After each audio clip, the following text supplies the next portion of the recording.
KPBS On Demand is supported by Latino Legacy Foundation, presenting their Storyteller series, Reach for the Stars with Ellen Ochoa, the first Latina astronaut. Welcome Serenade by the all-female mariachi Amapolas, Sunday, June 29th. More at latinolegacyfoundation.org. Good morning, I'm Tepi Cruz. It's Wednesday, September 11th.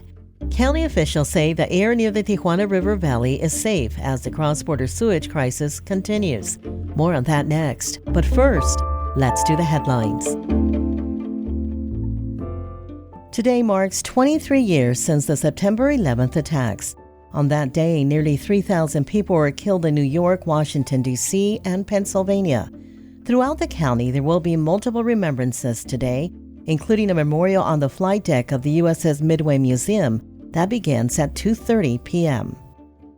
A man who shot 15 people at a Santee High School in 2001 had his first parole hearing yesterday, and it was denied. Andy Williams was 15 years old when he killed 2 students and wounded 13 others at Santana High School. Tim Estes was one of the people wounded that day. He was a student teacher at the time. He spoke to our media partner, KGTV. He just randomly went after people that did nothing to him. He did the ultimate, sin type of thing. He can't. I mean, how do you talk to those parents that you took their child? California state law changed sentencing guidelines for juveniles who were tried as adults and received life sentences. Now they have a chance at parole after 15, 20, or 25 years, depending on their sentence. A California Department of Corrections and Rehabilitation spokesperson says Williams will next be eligible for parole in 3 years.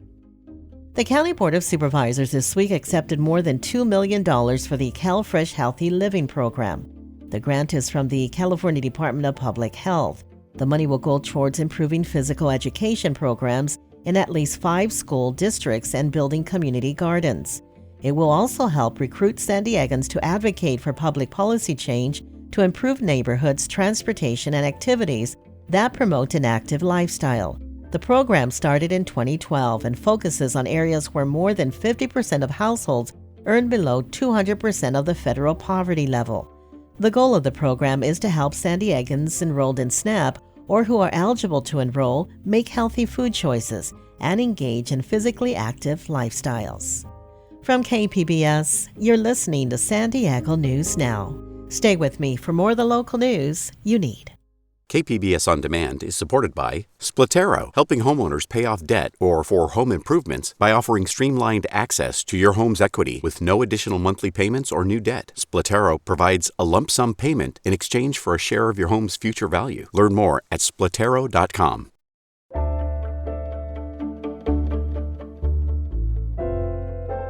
Cross-border sewage continues to exacerbate the environmental crisis along the Tijuana River Valley and Imperial Beach. Last week, scientists reported dangerous levels of toxic gases in the air, prompting their team of researchers to leave the area. Yesterday, county officials told reporter Gustavo Solis that the air is safe, at least for now. Just one day after scientists sounded the alarm, county officials on Tuesday tried to ease concerns about elevated levels of toxic gas in the South Bay emanating from the Tijuana River Valley. The levels are not posing a public health hazard. I want to make sure we emphasize that. County Supervisor Nora Vargas says that follow-up tests performed by the county's Hazardous Incidents Response Team showed acceptable levels of hydrogen sulfur and hydrogen cyanide. Officials ordered the air quality tests after scientists at San Diego State University and UC San Diego evacuated researchers who were studying the impacts of toxic gas connected to sewage from the Tijuana River. UC San Diego researcher Dr. Kimberly Prather said on Monday that dangerous levels of hydrogen cyanide prompted that decision. 100% raw sewage flowing between 40 and 70 million gallons per day, dumping into our Pacific Ocean. Prather wrote on Twitter that Vargas' statements are misleading and contradict the data. County officials did not release the results of the air readings they recorded. They also did not say why the air quality readings no longer showed dangerous levels of toxic gases or whether those dangerous levels could come back in the future.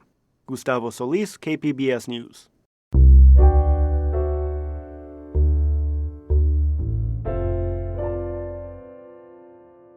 Vice President Kamala Harris's presidential campaign unveiled an ad this week featuring some of former President Trump's senior officials who now say he's unfit to be president. Conservative pundit Bill Kristol disavowed Trump during his first run for president in 2016.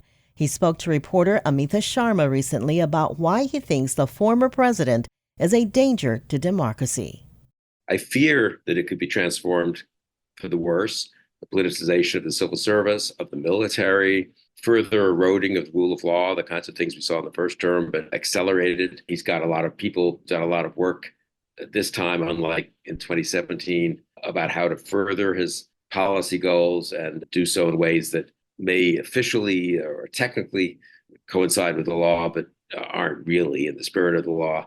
He'll have 4 years of judicial appointments. Foreign policy, very dangerous, I think, in terms of NATO and Ukraine and the international world order. I mean, now look, Congress will still exist. The courts will still exist. The media will still exist. Civil society and institutions and churches and synagogues and et cetera will still exist. So there'll be plenty of opportunities to not simply capitulate to Trump. I don't think we're going to suddenly become an authoritarian country overnight. But I think the degree of damage he could do will be much greater than in the first term. When well-known Republicans such as former Congresswoman Liz Cheney, who calls former President Trump a danger to democracy, back Vice President Kamala Harris for president, how much sway do you think that endorsement has with Republican voters, independents, and undecideds? So I think it matters. And of course, in a close election, in a closely divided country, moving 2, 3, 4% could really matter a lot. The other thing that matters is that Vice President Harris, really more, I'd say, than President Biden, has made clear she welcomes that support. You know, at the convention, they went out of their way to give Adam Kinzinger and Lieutenant Governor Duncan from Georgia prominent speaking slot. They've sort of made clear that they understand that obviously on policy there'll be differences, but that she's not just running as a Democratic Party candidate, but she's running as a candidate of a broad coalition with the center, which of course is the Democratic Party, to try to make sure Trump doesn't become president. So Cheney has gotten behind Harris. Former Congressman Adam Kinzinger has too, as have hundreds of former staffers to former Presidents Trump and Bush and former Senator John McCain. But there's a long line of high-profile Republicans who served under Trump, who've also been critical of him, but have not endorsed Harris. Chief among them are Trump's former chief of staff, John Kelly, who has said Trump has no idea what America stands for, and General Mark Milley, the former chairman of the Joint Chiefs of Staff, who has implied Trump is a wannabe dictator. I know you can't speak for them, but why do you think Kelly and Milley and other Republicans of their stature have not publicly endorsed Harris? I'm not one who thinks that every single person has to necessarily endorse Harris. If they can't do it in good conscience, they shouldn't do it. You know, there's retired military, some of whom have pretty strong views that they shouldn't get involved in partisan politics and in elections. And I think that's not a bad thing for the country as a whole. You don't want the retired military to be taking sides every election, and it's not very healthy. John Kelly thinks, who's listening to me, I've said on the record that he shouldn't be president again. I don't think they fully appreciate what Liz Cheney does appreciate, though, which is how extraordinary a moment this is. Again, I think it would be helpful, especially if they serve with Trump, if they come out and say, A, he shouldn't be president again, and B, in fact, I feel that so strongly, I'm going to support Vice President Harris. But I think it would just increase the permission structure for normal independents, Republicans, voters who are wavering out there to say, geez, I mean, if all these people who know Trump, who worked with Trump, can't support him, and they even say we should vote for Harris, maybe I shouldn't support him. So, Bill, if democracy depends on a society's ability to have a conversation with one another, how much hope is there for the U.S., where people seem to be talking past one another? They're in news silos, and some at least treat those who disagree with them as enemies or simply don't associate with them, period. It's worrisome. Again, I think Trump bears a fair amount of responsibility for that. There are other things going on, too. Obviously, general decline of civility and social media, and you could blame a million different things. I worry about it, and I think it's gotten much worse over the last decade. Political partnership has become social polarization in a way that's not healthy. That once this stuff gets going, it's hard to put back in the bottle, so to speak, right? I mean, we saw the consequences of this, I will say, and I think we were right, unfortunately, that it wasn't just like, oh, we're going to have a bad president for 4 years. In America, presidents have real impact, especially someone like Trump, who continued to divide and polarize as president, and now has continued since then, and has a whole party going along with him. So I think all of that is bad. And so I think we can come back from this, but it's done some damage.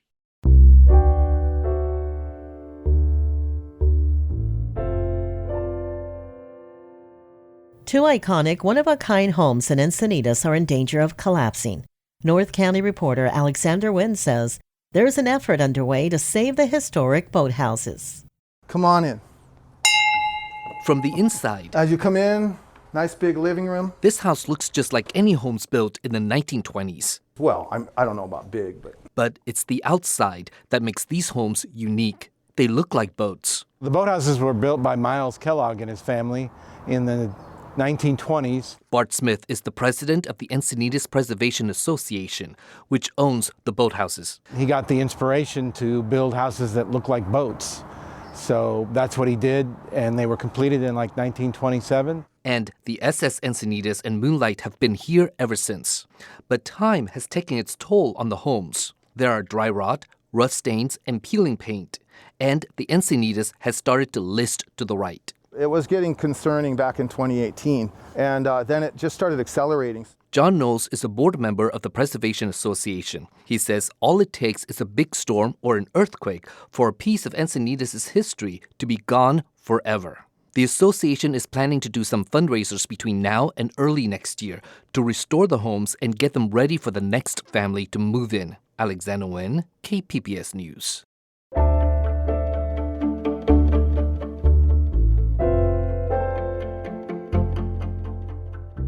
We are doing an ongoing series on San Diegans who volunteer in unusual ways. For this story, video journalist Charlotte Radulovich visited two women in Lemon Grove. Julia Diamiches and Chelsea Gastelum want to transform the city into a bee pollinator city. The way it started after we had invited folks over, I had filmed a video for social media and it went viral. I love bees.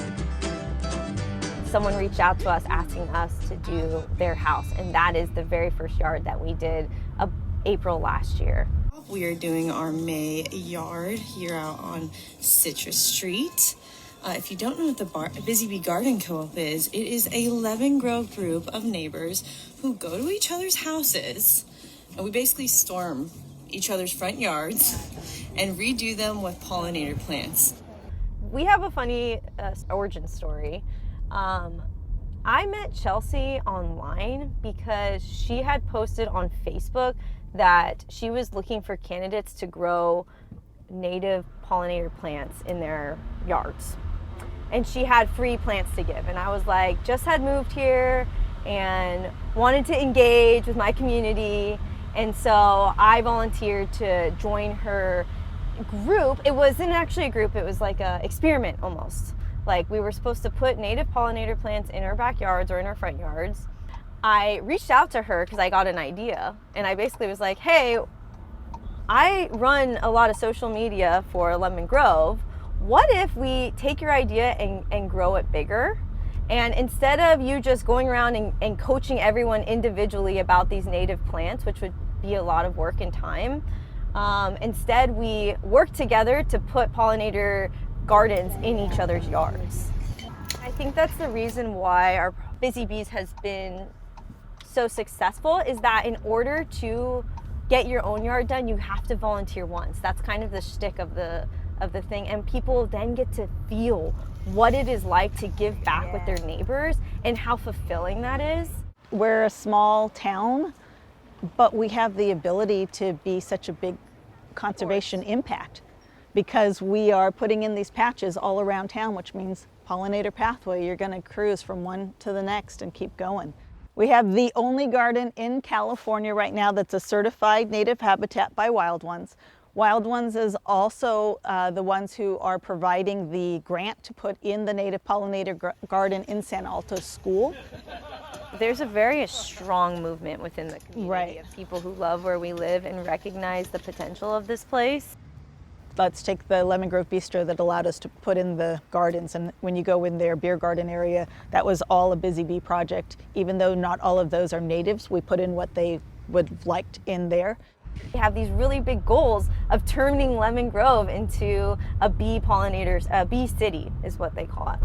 Can you tell me in your own words what you think about Busy Bees itself?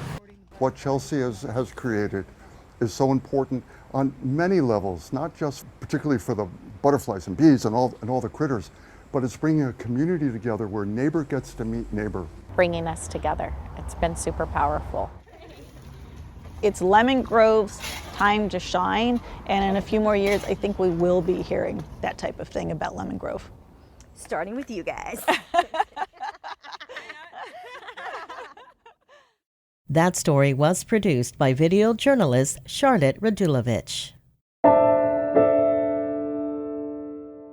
Film Out celebrates its 24th year as San Diego's LGBTQ+ film festival. Cinema junkie Beth Accomando has attended every one and has a preview of this year's festival. The rewarding thing about being a loyal attendee of a film festival is that you sometimes get to see artists evolve. Benjamin Howard is a San Diego filmmaker who's been screening his short films at Film Out since 2017. And this year, his debut feature, Riley, will close the festival on Sunday. So if you had told me back then, like, hey, you're going to make a feature and it's going to close out the festival several years from now, I wouldn't have believed you. But here we are, and coming back home to San Diego, where we filmed, where I grew up. We shot a scene right outside of the Museum of Photographic Arts, which is where we're screening the film. It's very serendipitous and really special. The feature's based on a short film that played at Film Out in 2022. This year, I'm especially excited by the fact that programmer Michael McQuiggan has tapped into his love of horror to take advantage of the festival running on Friday the 13th, so he can screen an entire night of queer horror. I'm thrilled to be a co-presenter for There's a Zombie Outside from Trauma alum Michael Verratti and the shorts Bath Bomb and Last Night. There'll also be ghosts and witches to scare up interest on Friday. So much to see over the 4-day festival. Beth Accomando, KPBS News. That's it for the podcast today. As always, you can find more San Diego news online at kpbs.org. Join us again tomorrow for the day's top stories. I'm Tebby Cruz. Thanks for listening and have a great Wednesday.